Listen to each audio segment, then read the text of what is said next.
atau pinjam bajunya, nah itu menandakan seorang santri. Terus selanjutnya dia singkatan dari kata yakin. Nah ini kalian semua sebagai seorang santri harusnya mantap, harusnya yakin. Yakin itu dia menyandarkan segala sesuatu kepada Allah dengan sebetul-betulnya sandaran. Artinya kemantapan hatinya itu di atas rata-rata anak-anak biasanya. Kalian sebagai santri harus yakin apa? Satu, masalah rezekinya sudah ditanggung oleh Allah. Yang kedua, yakin masa depan kita juga ditanggung oleh Allah. Yang ketiga, yakin bahwasanya jodoh atau kesuksesan kita juga digandung oleh Allah. Harus ditumbuhkan sifat keyakinan kalian. Karena itulah yang dinamakan santri. Apa yang pertama? Satrul Allah. Yang kedua tuh hidup. Yang ketiga yang keempat yang kelima yakin ya. Harus yakin, percaya diri. Kalian jangan membiasakan sifat yang pesimis. Pesimis itu minderan ya. Harus yakin, pertama percaya diri, yang kemudian diimbangi dengan ilmu. Oke, next. Selanjutnya santri berasal dari bahasa Inggris yaitu santri. San itu apa makna san?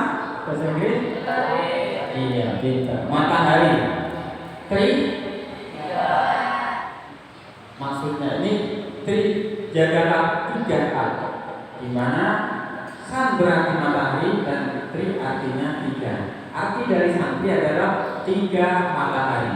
Maksudnya seorang penuntut ilmu yang menguasai 3 hal penting dalam agama diibaratkan seperti matahari. Mataharinya apa? Apa mataharinya? Yaitu kuasailah 1 keimanan, yang kedua keislaman, dan yang ketiga ihsan. Iman membuahkan keyakinan dalam hati kita agar semakin kuat. Islam membuahkan ketaatan kita kepada Allah dengan beribadah, sedangkan ihsan menumbuhkan akhlak yang mulia.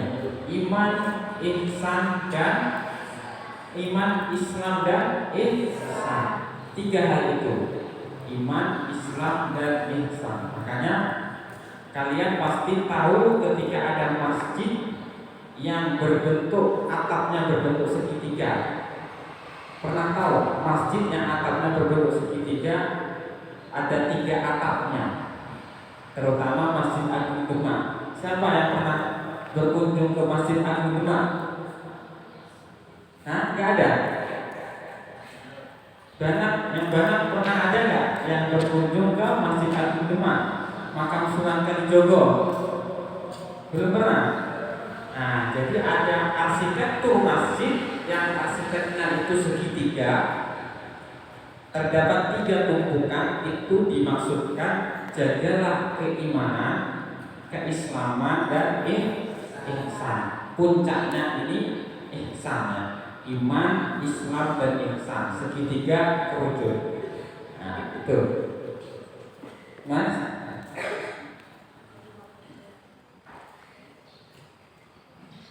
Nah, ini pengertian santri secara terminologi istilah. Kalau secara etimologi tadi sudah dibahas.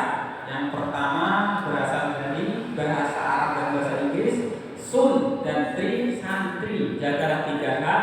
Yang kedua berasal dari bahasa Inggris, jagalah 3 sinar matahari. Yang ketiga santri singkatan dari satrul Allah, nahyu anil munkar, tarkul ma'asi, ri'ayatul nafsi, dan yakin. Sekarang pengertian secara terminologi istilah. Menurut Kiai Haji Ahmad Mustafa Bisri, beliau mendefinisikan tentang makna santri. Santri ialah murid kiai yang dididik dengan kasih sayang untuk menjadi mukmin yang kuat, yang tidak goyah imannya oleh pergaulan, kepentingan, dan adanya perbedaan. Itu santri. Yang kedua, santri adalah murid kiai yang mencintai tanah airnya, tempat dia dilahirkan, menghirup udaranya dan bersujud di atasnya, dan menghargai tradisi budayanya yang menghormati guru dan orang tua hingga tiada. Yang ketiga, santri adalah murid kiai yang menyayangi sesama hamba Allah, yang mencintai ilmu dan tidak pernah berhenti belajar, minal mahdi ilal lahdi, yang menganggap agama sebagai anugerah dan sebagai wasilah mendapat ridho Tuhannya. Jadi santri ialah hamba-hamba yang pandai bersyukur, hamba-hamba yang pandai bersyukur. Nah, jadi mencintai ilmu, karakter santri itu harus mencintai ilmu. Tidak apa-apa kalian fokus di pesantren, fokus di Darussalam. Kenapa? Karena waktu kalian di sini itu merupakan waktu yang didambakan oleh mereka-mereka yang tidak pernah nyantri. Coba kalian manfaatkan dari pagi belajar, siang belajar, malam belajar. Kuasai segala ilmu, kuasai segala pengetahuan. Kalau capek, coba buat kerja yang lain. Kalau capek, coba olahraga. Kalau capek, coba keliling untuk tafakur alam. Itu. Jadi pagi, siang, malam semuanya ada manfaatnya. Jadi tak usah dipikirkan kalian nanti bagaimana, lanjutkan kemana ataupun bagaimana. Karena memang kunci kesuksesan itu al-ishtighal bi ghairil maqsud i'radun 'anil maqsud. Satu kuncinya yaitu fokus. Kalian santri sebagai seorang pembelajar, satu fokusnya apa? Fokusnya menguasai ilmu. Bagaimana caranya menguasai ilmu? Dengan belajar. Belajar itu memang jenuh, iya enggak? Membaca itu menjenuhkan atau enggak? Jujur saja kalian. Nah, saya tanya sama yang putri-putri ini, membaca menjenuhkan atau enggak? Belajar jenuh atau enak? Enak atau enggak enak belajar itu? Jujur saja, belajar itu enggak enak, ya kan? Pinginnya pasti pingin main, ya. Pingin bebas, ya atau enggak? Ya. Kenapa bisa jawab? Karena saya dulu juga santri. Jadi justru barang siapa yang ingin mencapai kemuliaan, maka yang harus dilakukan pertama, dia harus bersusah payah terlebih dahulu. Berakit-rakit dahulu, berenang-renang ke tepian, bersakit-sakit dahulu, bersenang-senang kemudian. Jadi selama di pesantren ini kita ditempa tentang sederhanaan, ditempa ketidaknyamanan, ketidakenakan. Justru itu yang menjadi obat bagi penyakit-penyakit batin, dari penyakit-penyakit zahir. Obat itu bisa menyembuhkan. Yang paling mujarab itu obatnya yang manis apa yang pahit? Yang pahit. Justru semakin pahit obat tersebut, maka akan semakin mujarab dalam menyembuhkan. Semakin orang ditempa dengan ketidaknyamanan, kekurangan fasilitas, ketidakenakan, maka di masa yang akan datang kemuliaannya akan semakin besar. Kemuliaannya akan semakin besar. Di qadril kadhi tuktasabul ma'ali. Seberapa besar kalian dalam mengusahakan sesuatu, sebesar itulah pencapaian ketinggian derajat yang akan kalian capai. Kalau yang malas-malas, yang itu aja nanti. Tapi yang dari kecil, dewasa, senantiasa berjuang di depan mentalnya, ketidaknyamanan semuanya, itu akan menjadikan dia menjadi orang mulia di masa yang akan datang. Ya. Selanjutnya, nah, Ini dalam teori filsafat ada 6 langkah mencapai tujuan yang diimpikan. Kalian punya impian atau enggak? Hah? Kalian punya cita-cita atau enggak? Cita-citanya apa? Siapa? Lupa saya. Umi cita-citanya apa Umi? Hah? Menjadi ustazah.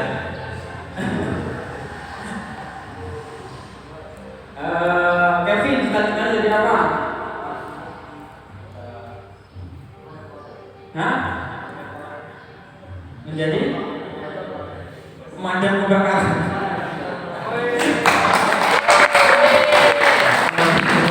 Tangan apa? Jadi guru. Siapa di nama? Zulfan. Cita-citanya jadi apa Zulfan? Musisi. Orang musisi ada di pesantren ada yang jadi musisi. Semoga jadi musisi beneran.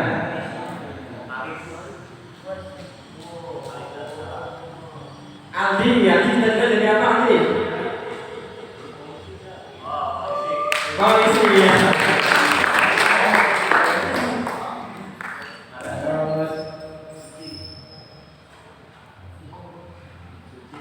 Suci mana?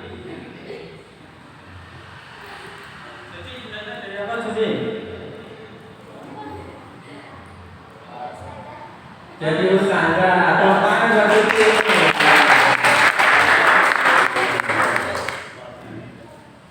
Nah, jadi kita harus memiliki cita-cita, tujuan, ya. Jadi cita-citanya apa? Saya nggak punya cita-cita, usah terus mau mati aja. Jangan ya, harus mematok cita-cita yang sangat tinggi. Karena kata Bung Karno, patoklah cita-cita setinggi mungkin. Kalaupun kalian gagal, kalian akan jatuh di antara bintang-bintang. Ya, itu. Jadi teori the law of attraction, hukum ketertarikan. Yang satu, beranilah bermimpi. Mintalah sama Allah dan yakini doa kita akan terkabul. Itu yang satu, beranilah bermimpi. Maksudnya apa? Kenapa bermimpi? Bermimpi itu jangan tidur terus.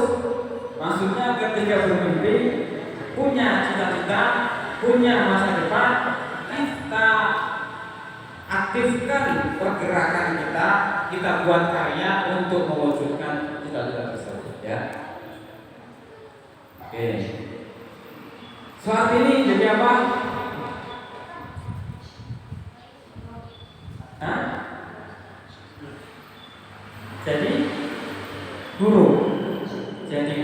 Guru ini merupakan penerang umat, penerang bangsa, ya. Terus siapa itu yang belakang? Naila. Jadi apa Naila? Guru. Sama juga guru, kasih tepuk tangan.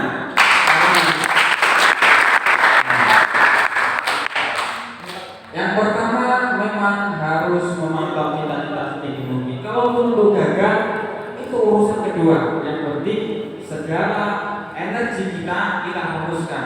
Saya cita-cita jadi ranking 1. Kalau pun gagal, kita akan jadi ranking 2. Kalau enggak ranking 3. Kalau sudah dari awal, ya Pak, saya cita-citanya cukuplah ranking 4. Ya kalau cita-cita patoknya sudah ranking 4, kalau enggak jadi ranking 5, ranking 6, di bawahnya harus mematok ranking 1 yang terbaik. Nah, kita tahu Galileo Galilei, Thomas Alva Edison. Siapa Thomas Alva Edison? Penemu bola lampu yang berjasa menemukan lampu sampai sekarang seperti ini. Thomas Alva Edison. Thomas Alva Edison itu kenapa bisa sukses itu, mampu menciptakan bola lampu sampai dipakai di seluruh belahan dunia? Tapi kita melihat bagaimana perjuangan awalnya.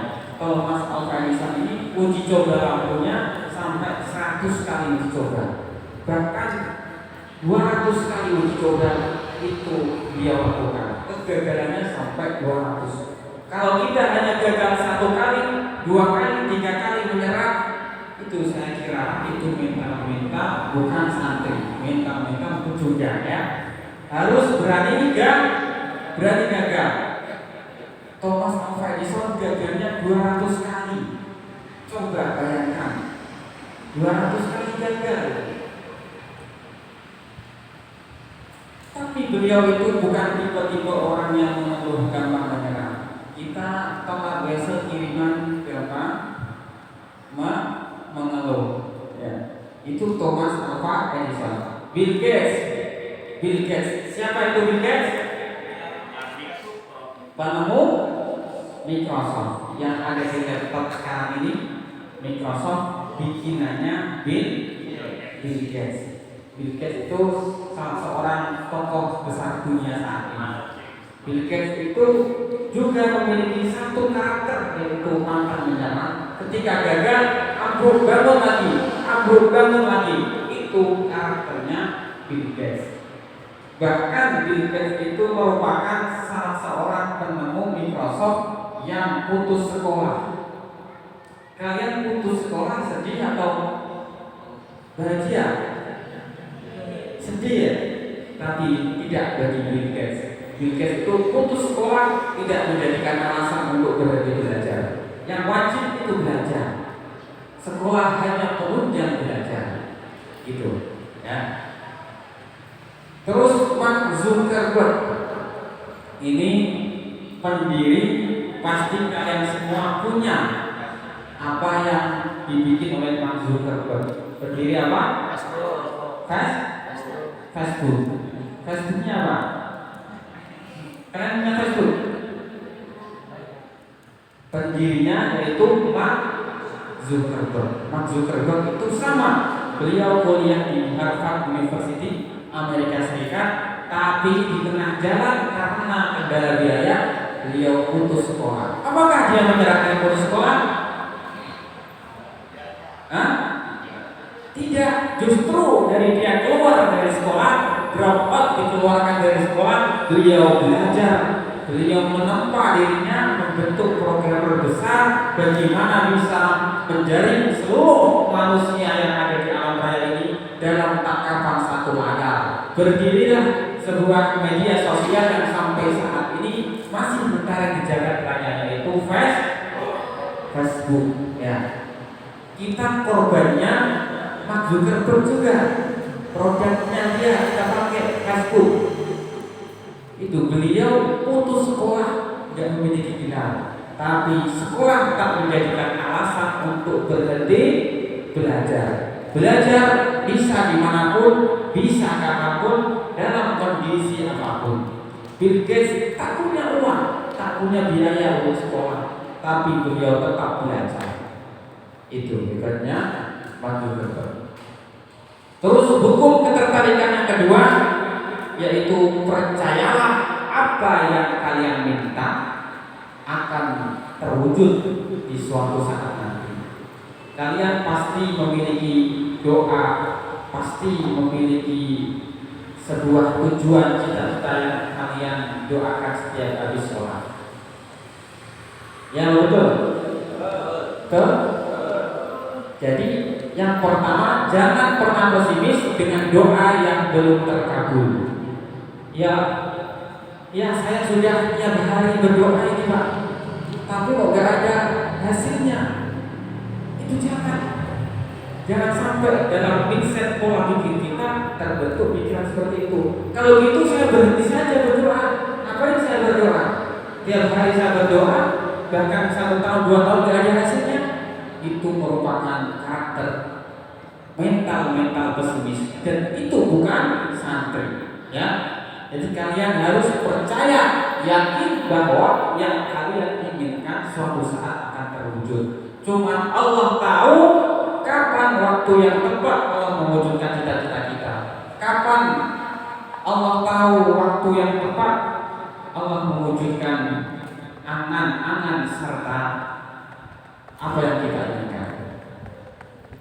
Jadi berdoa itu ibarat seperti orang mengayuh sepeda. Kalau kalian bersepeda dari Bogor sampai Jakarta, kira-kira meskipun lama sampai atau enggak? Hah? Bahkan kalian bersepeda dari Bogor sampai Jawa, kira-kira sampai atau enggak? Kita pasti pernah mendengar berita ada orang sampai ke Afrika naik sepeda, bahkan ada orang naik haji naik sepeda. Itu merupakan karakter orang-orang yang optimis. Apa yang mereka cita-citakan, yang mereka inginkan akan terwujud dengan dorongan usaha. Manjada wajada. Barang siapa yang bersungguh-sungguh akan Allah kasih tujuannya. Itu. Jadi teruslah berdoa meskipun doa kalian belum dikabul oleh Allah. Seorang kalian minta, ya Allah, saya berdoa semoga suatu saat bisa sukses. Semoga suatu saat bisa menghajikan orang tua. Semoga suatu saat bisa membahagiakan kedua orang tua, memberangkatkan haji mereka. Bisa S2, S3, bahkan S4, S7, S5. Nah, itu teruslah berdoa meskipun belum dikabulkan Allah, karena semua doa pasti sampai. Ya, semua doa pasti sampai. Wa idza sa'alaka ibadi anni fa inni qarib. Terus yang kedua, berprasangka baik sama Allah. Kalau kita gagal dalam sekolah, gagal dalam nilai ujian, gagal dalam kegiatan-kegiatan penting lain, jangan bersedih, ya. Jangan sedih, jangan mengeluh. Tetaplah berprasangka baik bahwa Allah memiliki rencana yang lebih baik daripada rencana kita. Ya, Allah memiliki rencana yang lebih baik daripada rencana kita semua. Terus bagaimana solusinya? Hasbunallah wa ni'mal wakil. Serahkan semua kepada Allah tanpa kita berpangku tangan. Artinya kita tetap berusaha, tapi kita imbangi dengan doa, berprasangka baik, husnuzon sama Allah. Next. Yang ketiga, hukum ketertarikan. Siapkan diri kalian untuk menerima keberhasilan lahir dan batin. Ini patok cita-cita setinggi mungkin. Kalau teman kalian punya cita-cita yang dua, kalian akan disambut. Kalian cita-cita menjadi pelajar yang terbaik dimanapun tempatnya, ya, pelajar yang terbaik dimanapun tempatnya. Kun rajulan rijluhu fis sawa wa hamatu himmati fis suraya. Jadilah kalian seorang pelajar yang kakinya menghujam ke tanah. Memang kaki kita di tanah. Wa hamatu himmati fis suraya. Tapi cita-cita kita melejit, mangkat ke atas langit, bahkan di samping bintang-bintang suraya. Artinya patokan cita-cita setinggi mungkin. Kalaupun kalian gagal, pasti tak jauh dari yang kalian cita-citakan. Ya, pasti tak jauh. Kalian jadi terbaik satu, kalaupun gagal, kalau nggak terbaik dua, tiga. Tapi kalau cita-cita kita hanya rendah, ya, saya hanya anak petani, saya hanya anak pedagang biasa, mau sekolah tinggi bagaimana, Pak? Itu singkirkan pikiran-pikiran pesimis seperti itu. Semua orang ini berhak mencari kesuksesan. Semua orang berhak untuk menghimpun rahmat-rahmat Allah.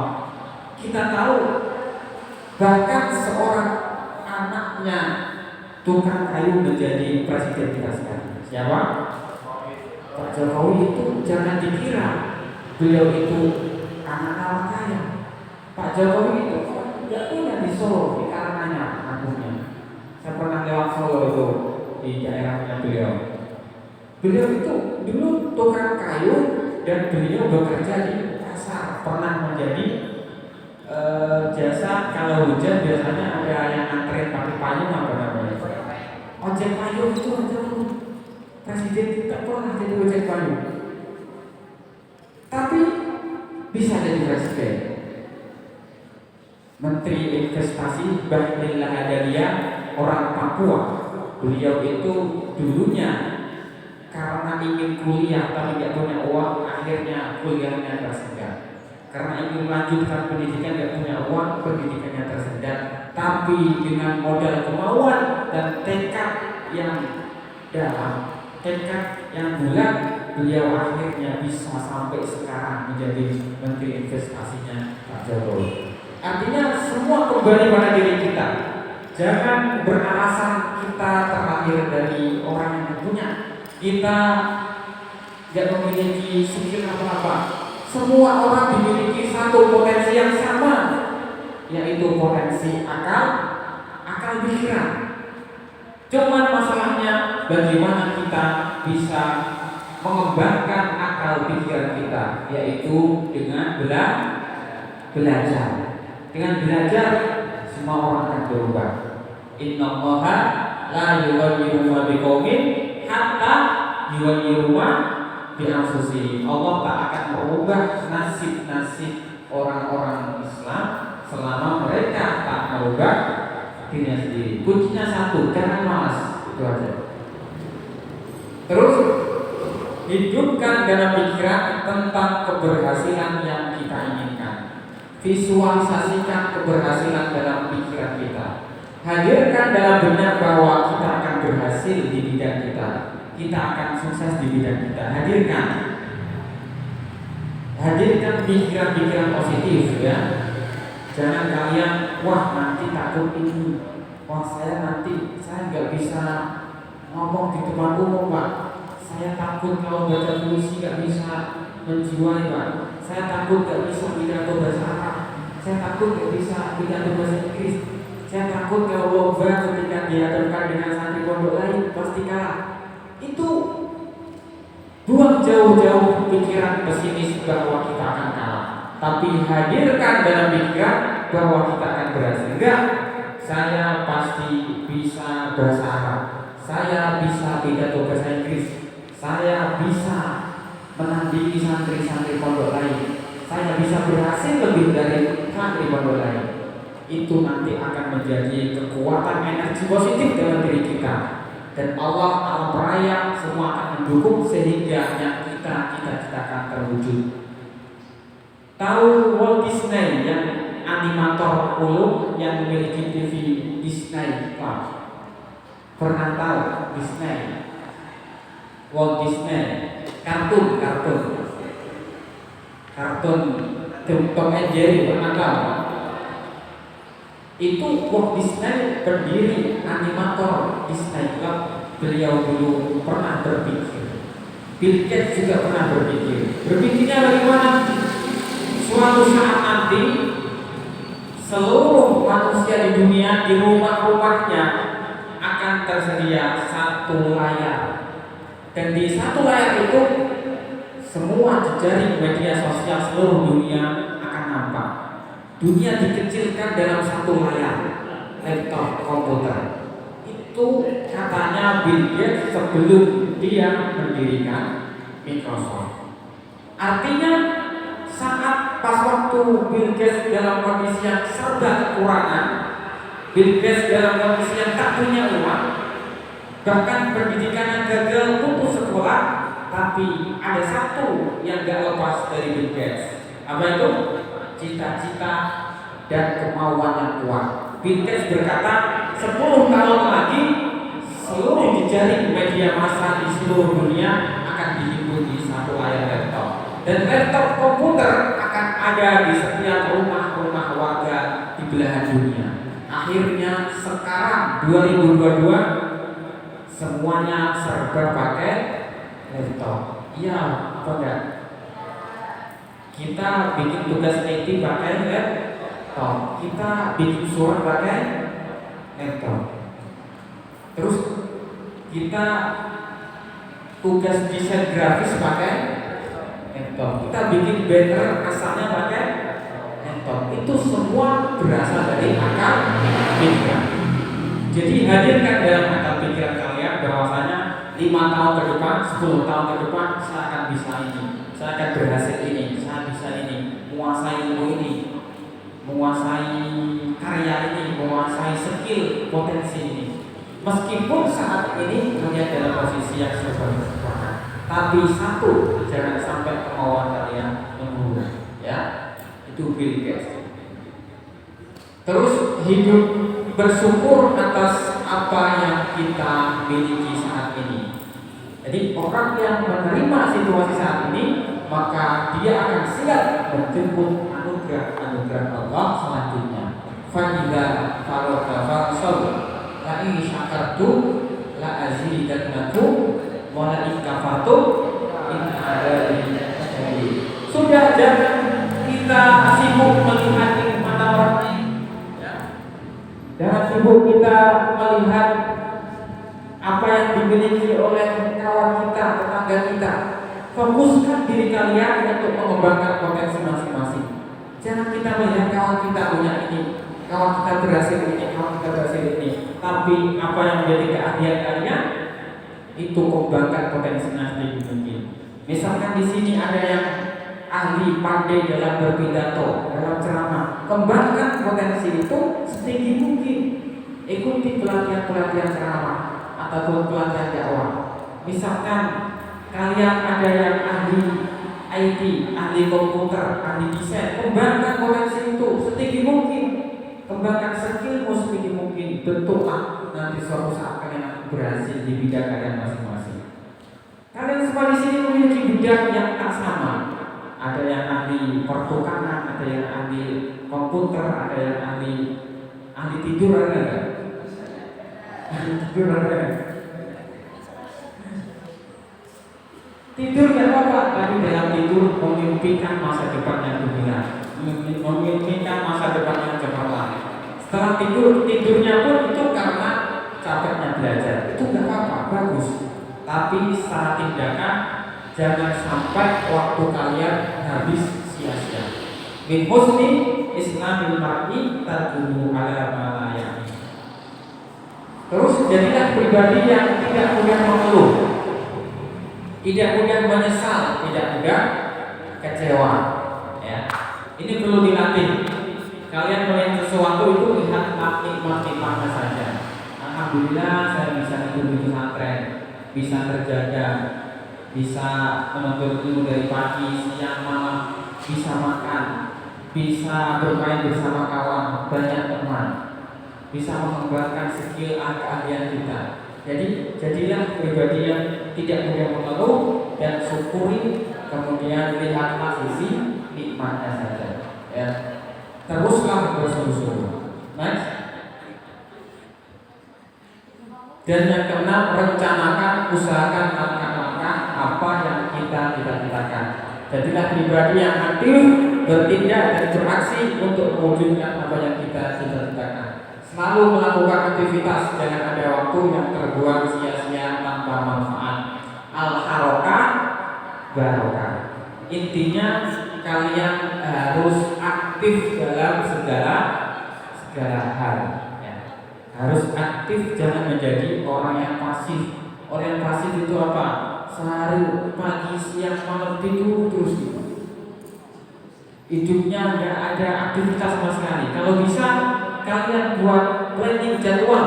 Pagi dari jam sekian sampai jam sekian saya belajar ilmu ini. Terus setelah selesai jam sekian siang sampai sore saya belajar Al-Quran. Sore sampai malam buat jadwal saya membuat karya ini, membuat puisi misalkan, menulis cerpen ataupun menulis artikel pendek, ataupun berkarya yang lain tidak apa-apa. Belajar ternak ataupun belajar mengolah lahan ataupun lain sebagainya. Intinya jangan sampai waktu kalian itu hilang, terbuang sia-sia. Ihris ala ma yanfa'u wasta'in billah wala ta'jaz. Urusan nanti gagal itu urusan sekian. Yang penting kalian harus aktif dalam segala sesuatu. Aktivitas kalian harus setiap hari. Jangan pernah mengeluh dan jangan pernah merasa lelah. Insya Allah lelah kalian akan menjadi lillah. Ya, lelah kalian jadi lillah. Next. Nah, 6 pelajaran penting dari Alexander the Great. Ada yang tahu Alexander? Pernah dengar Alexander the Great? Seorang komandan perang terbesar Yunani yang pernah menaklukkan dunia. Alexander the Great, atau kita tahu Alexander Agung. Apa yang membuat Alexander the Great sukses menguasai hampir seperempat belahan dunia? Yang pertama, karakter beliau itu satu, cerdas dan cepat belajar. Kalau kalian gak bisa ilmu ini, coba tanamkan dalam pikiran, ya saya pasti bisa Pak. Kasih saya waktu berapa minggu, berapa hari, saya akan selesaikan, saya akan belajar sungguh-sungguh, menguasai bahasa Inggris, menguasai bahasa Arab, menguasai ilmu ini, ilmu itu. Jadi cepat belajar. Kalian gak bisa tukang, tanamkan dalam pikiran, enggak, saya pasti bisa selama saya belajar. Jadi selama kalian memiliki jiwa-jiwa belajar, insya Allah kalian akan bisa mengerjakan. Ya. Terus yang kedua, karakternya tanggung jawab. Seorang santri harus menjadi orang yang bertanggung jawab atas dirinya. Kalau kalian di Darussalam bertanggung jawab atas sekolah kalian, disiplin. Ketika ada kegiatan selalu aktif, meskipun melelahkan, tapi tanamlah kelelahan itu, anggaplah sebagai sebuah anugerah yang kelak nanti Allah akan ganti dengan sebuah keberhasilan yang akan datang. Jadi jangan menganggap itu lelah, tapi anggaplah anugerah, ya. Terus yang ketiga, memberani dalam segala situasi. Jadi yang pertama, modal berhasil dalam segala, jadilah pribadi yang berilmu. Yang kedua, jadilah pribadi yang berakhlak mulia. Yang ketiga, jadilah pribadi yang pemberani. Jadi jangan sekali-kali mental kita mental penakut. Kalaupun kita ditugaskan lomba di pesantren lain, jangan kita pesimis. Oh, pesantren kita nggak semaju pesantrennya. Buang pikiran negatif itu. Tanamkan juga positif. Enggak, saya pasti bisa berkompetisi. Saya bisa melebihi mereka. Saya bisa berhasil melebihi mereka. Itu namanya pemberani dalam segala hal, segala situasi. Yang keempat, tekun, gigih dan pantang menyerah. Ini sudah menjadi hukum sunnatullah. Barang siapa yang sungguh-sungguh dalam segala sesuatu, pasti dia akan berhasil. Menjaga wajahnya ada juga ijtihad wala taksal wala taqul ghafila fanadamatul uqba liman yatakasalu. Ijtihad wala taksal wala taqul ghafila fanadamatul uqba liman yatakasalu. Ijtihad, bersungguh-sungguh. Wala taksa, jangan malas-malasan. Wala takul ghafila, jangan menjadi anak yang mudah lupa. Fanadamatul uqba liman yatakasalu, penyesalan hanya milik mereka yang bermalas-malasan. Ya. Penyesalan itu pasti ada di akhir. Kalau di depan namanya bukan penyesalan. Sebelum kalian melanjutkan ke tempat lain, maka manfaatkanlah waktu luang ini di pesantren tercinta ini untuk belajar sungguh-sungguh, untuk mendalami ilmu apapun, untuk mengembangkan potensi, skill, keahlian kalian masing-masing.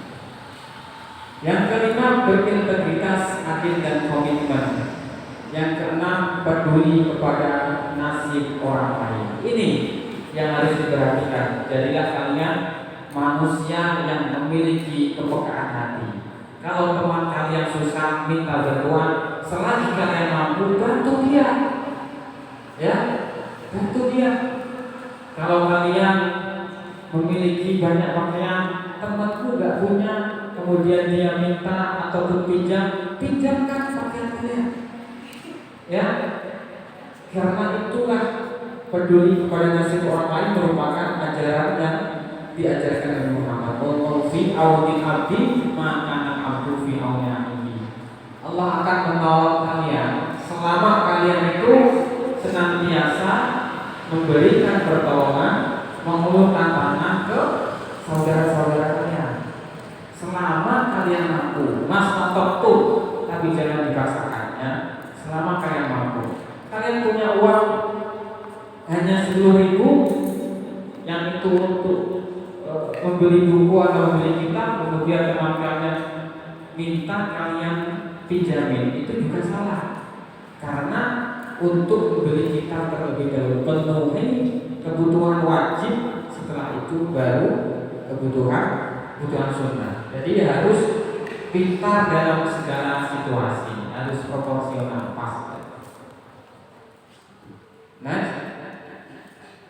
ini foto para santri Jawa Timur waktu mengaji di Stadion Sidoarjo. Ya. Jadi di Stadion Sidoarjo pernah mengumpulkan santri-santri Jawa Timur, Lirboyo, Pelosok, semuanya ngaji bareng di Stadion Sidoarjo. Terus, nah ini foto-foto santri-santri cilik yang membawa kitab. Jadi sampai bawa kitab pun harus pakai adab ya, pakai adab. Nanti kalian di foto dibuatkan seperti ini bisa. Terus, nah foto dari santri Sidogiri. Jadi di Sidogiri itu kecil-kecil udah bisa baca kitab ya. Kalian kecil-kecil udah bisa apa? Bisa tali saman. Bisa tali saman. Terus, nah ini foto pesantren kita tercinta ya, foto pesantren Darussalam.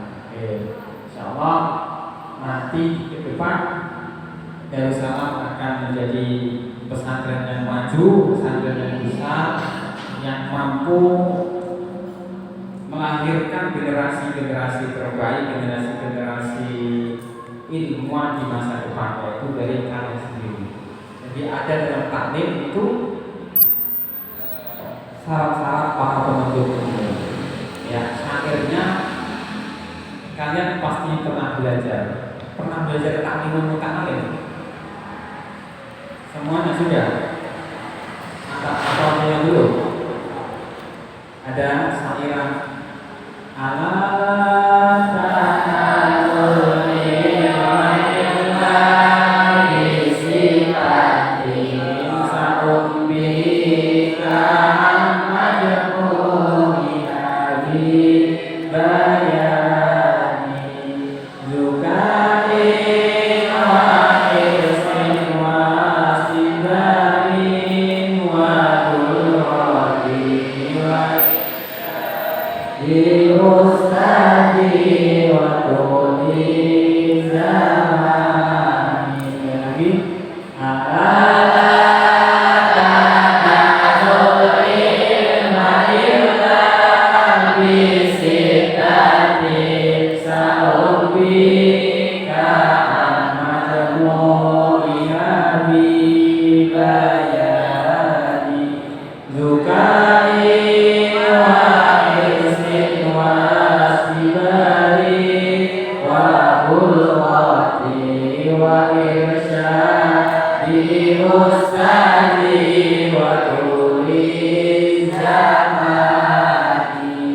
ada 6 syarat seorang mendapatkan ilmu manfaat.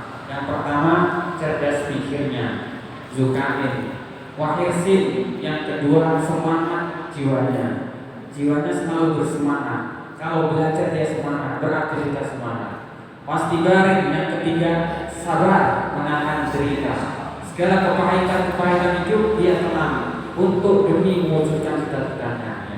Zukain, wahirsin, wastibarin. Wabul watin, mencari ilmu pesantren kita butuh bulughah, butuh bekal, butuh uang untuk jajan, untuk keperluan yang lain. Wa irsyadus tadi, mencari ilmu yang manfaat itu membutuhkan petunjuk guru. Kalau nggak tahu tanyakan ke ustaz, kalau nggak tahu tanya ke guru, konsultasikan ke guru. Waktu di zaman dan yang terakhir, mencari ilmu itu kalian harus bersabar karena menuntut ilmu tidak sebentar waktunya. Kalaupun 1 tahun, 2 tahun, 3 tahun itu hanya sebentar. Nyari ilmu itu 20 tahun, 15 tahun, 10 tahun, bahkan lebih dari itu, 40 tahun. Rasulullah ngaji itu 40 tahun beliau Rasulullah ngaji Qurannya. Kalian ngajinya baru berapa tahun? Hah? Jadi jangan sampai beranggapan saya sudah lama di pesantren. Jangan. Karena waktu di zaman ini menuntut ilmu itu sampai nanti kita di liang lahat. Ya, harus butuh proses waktu yang panjang, yang lama. Nah, itu. Jadi yang terakhir sebagai bentuk satu syair yang tadi saya bacakan, terus saya ulangi lagi pesan saya bersungguh-sungguhan dan tidak ada yang mustahil selama kita memiliki kemauan yang kuat, selama memiliki tekad yang kuat.